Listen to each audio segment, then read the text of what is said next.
അറിയുക എന്നൊരു മഹത്തായ ഒരു ആശയം മുന്നോട്ട് വെച്ചുകൊണ്ട് ഈ വർഷത്തിലെ 14ാമത് ക്യാമ്പയിനാണ് ഇന്ന് ഇവിടെ അലയിൽ ആദ്യമായിട്ട് അഹല്യയുമായിട്ട് സഹകരിച്ചുകൊണ്ട് നമ്മളിവിടെ ഒത്തുകൂടിയിരിക്കുന്നത്.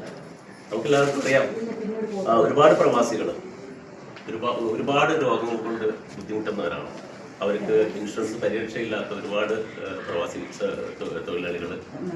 അപ്പോൾ അവർക്ക് ഒരു ആശ്വാസമായിട്ടാണ് ദുബായ് മലയാളി അസോസിയേഷൻ ഇത്തരത്തിലുള്ള ക്യാമ്പുകളുമായിട്ട് നമ്മൾ മുന്നോട്ട് പോയിക്കൊണ്ടിരിക്കുന്നത്.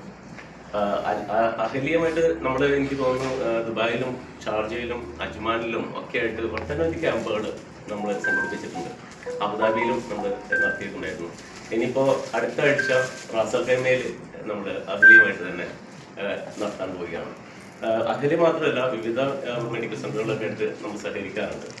ഇത് എല്ലാവരും ഇവിടുത്തെ പ്രത്യേകിച്ച് യുഎനെ സംബന്ധിച്ചിടത്തോളം ഒരു ബിസിനസ് പർപ്പസിലേക്ക് നമ്മൾ നോക്കിക്കാണുമ്പോൾ അതിൽ നിന്ന് വ്യത്യസ്തമായിക്കൊണ്ട് തന്നെ നമ്മൾ ഇങ്ങനെയുള്ള സ്ഥാപനങ്ങൾ നടത്തുന്നു, മെഡിക്കൽ സെന്ററുകൾ നടത്തുന്നതോടുകൂടെ തന്നെ ഈ പാവപ്പെട്ട പ്രവാസികളെയും കൂടി കൺസൾട്ട് ചെയ്യുന്നു എന്നുള്ളത് വലിയൊരു കാര്യമായിട്ടാണ് നമ്മൾ അതിനെ കാണുന്നത്.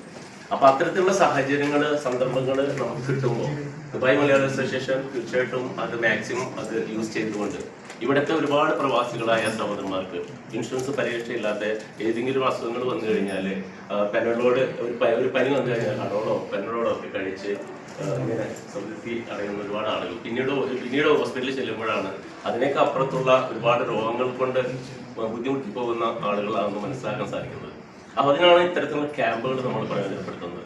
അപ്പോൾ ഫ്രീ ആയിട്ട് അവരുടെ ബോഡി ചെക്കപ്പ് നടത്തി അവർക്ക് എന്തെങ്കിലും പ്രയാസങ്ങൾ ബുദ്ധിമുട്ടുണ്ടെങ്കിൽ അത് മുൻകൂട്ടി മനസ്സിലാക്കി അവർക്ക് ഫലപ്രദമായിട്ടുള്ള ട്രീറ്റ്മെന്റ് കൊടുത്തുകൊണ്ട് ആരോഗ്യമുള്ള വക്താക്കളാക്കി മാറ്റിയെടുക്കുക എന്ന ഒരു വലിയ ലക്ഷ്യമാണ് ദുബായ് മലയാളി അസോസിയേഷന്റെ കൂടെ ഉള്ളത്. പക്ഷെ അതിനെപ്പോഴും നമ്മളെന്താ പറയാ, കരുണയുടെ നീരോഗ വിദഗ്ധരായ സ്വാർത്ഥ സേവകരായ ഒരുപാട് ആളുകളുടെ സഹായവും പിന്തുണയും